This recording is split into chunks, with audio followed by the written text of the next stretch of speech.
Hello guys, welcome back to my channel. చాలా రోజుల తర్వాత నేను మళ్ళీ ఛానల్లో వీడియోస్ స్టార్ట్ చేశాను అనమాట. బేసికల్లీ నాకు కొన్ని రోజుల నుంచి లాస్ట్ ఫ్యూ వీక్స్ నుంచి ఇన్స్టాగ్రామ్లో, వాట్సాప్లో, లింక్డ్ఇన్లో చాలా మెసేజెస్ వస్తున్నాయి.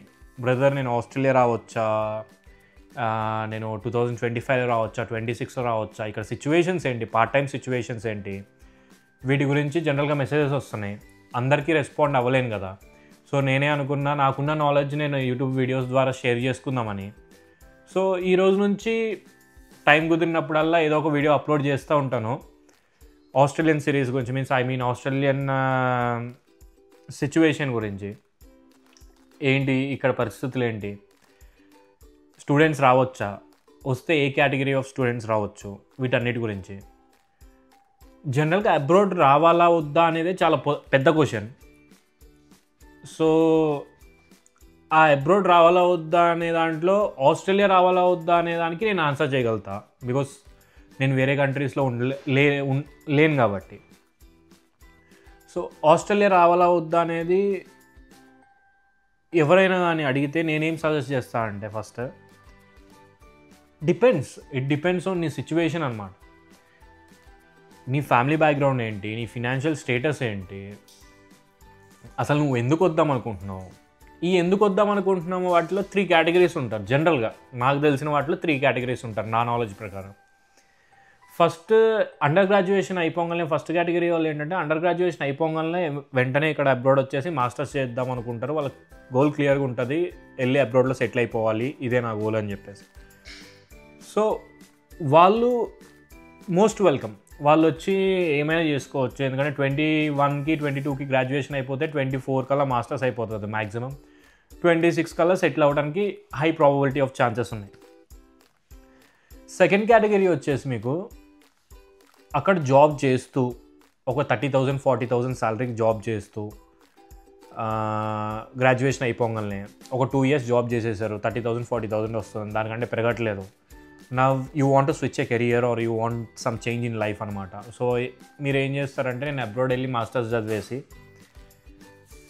నెక్స్ట్ అక్కడ ఉన్న జాబ్ ఏదైతే జాబ్ ఉంటుందో ఆ జాబ్లో సెటిల్ అయిపోతా, హ్యాపీ లైఫ్ అని అనుకుంటారు కదా. వాళ్ళు కూడా రావచ్చు. ఒకవేళ మీరు 23 24 ఏజ్లో ఉంటే మళ్ళీ మాస్టర్స్ చేసి జాబ్ సెక్యూర్ చేసుకోవటం కంపారిటివ్లీ ఈజీయే మీకు కూడా, ఎందుకంటే మీకు already 2 years of experience me back ఇండియాలో ఉంటుంది కాబట్టి.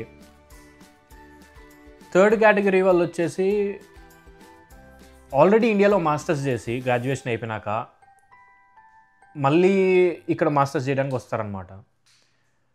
సో మేబీ జాబ్ ఇష్టం లేకపోయో, లేకపోతే అక్కడ వచ్చిన జాబ్స్ నచ్చకో, ఏదో డిఫరెంట్ ఫ్యాక్టర్స్ వల్ల వాళ్ళు అబ్రాడ్ రావాల్సి వస్తుంది. సో ఆ కేటగిరీలో నేను కూడా ఉంటాను అనమాట. నాది కూడా 23 yearsకి బెంగళూరులో మాస్టర్స్ అయిపోయింది. మళ్ళీ ఇక్కడికి వచ్చి నేను మాస్టర్స్ చేస్తున్నాను, మాస్టర్ ఆఫ్ ఫైనాన్స్ చేస్తున్నాను. బిఫోర్ 20 ఎండింగ్ ఆఫ్ 25 అంటే 26 రాకముందు నా మాస్టర్స్ అయిపోతుంది. సో నా దగ్గర డ్యూయల్ మాస్టర్స్ ఉంటుంది. ఈ టైప్ ఆఫ్ కేటగిరీ పీపుల్ కూడా రావచ్చు, బికాస్ 26 లోపు నువ్వు మాస్టర్స్ కంప్లీట్ చేసుకుంటావు. After 26 it may take 2 more years to settle down. 28 లోపు నువ్వు సెటిల్ అవుతావు. So well and good. ఈ టైప్ ఆఫ్ కేటగిరీ వాళ్ళు కూడా హ్యాపీగా రావచ్చు అబ్రాడ్. ఏ కంట్రీకి వెళ్ళాలి అని చెప్పేసి నువ్వు డిసైడ్ అవ్వాలి అకార్డింగ్ టు యువర్ నీడ్స్ అనమాట. ఫర్ ఎగ్జాంపుల్ నాకు వచ్చేసి, నేను స్టూడెంట్గా ఉన్నప్పుడు నాకు పార్ట్ టైం జాబ్ కావాలి. అది ఏ కంట్రీ యాక్సెప్ట్ చేస్తుంది. సో ఓకే, ఈ కంట్రీ ఉన్న డిఫరెంట్ కంట్రీస్లో ఏ కంట్రీ ది బెస్ట్. నాకు అనిపించిన బెస్ట్లో one of the best Australia అనమాట. సో అందుకని నేను ఆస్ట్రేలియా వచ్చాను. నెక్స్ట్ వీడియోస్లో మనం ఏం మాట్లాడుకుందామంటే, ఇక్కడ పార్ట్ టైం జాబ్ సిచ్యువేషన్ ఏంటి, ఏ ఫీల్డ్ మనం చూస్ చేసుకోవాలి ఇక్కడికి రావాలంటే, ఏ ఫీల్డ్ చూస్ చేసుకుంటే పిఆర్ ఈజీగా వస్తుంది. అండ్ నెక్స్ట్ వచ్చేసి ఇక్కడ రిఫరెన్స్ అనేది ఇంపార్టెంటా లేదా అందరు జస్ట్ నార్మల్గా చెప్తున్నారా, వీటన్నిటి గురించి నెక్స్ట్ అప్కమింగ్ వీడియోస్లో మనం మాట్లాడుకుందాం. Thank you for watching my video. If you like my content, please do subscribe, like and share for more Australian content. Thank you.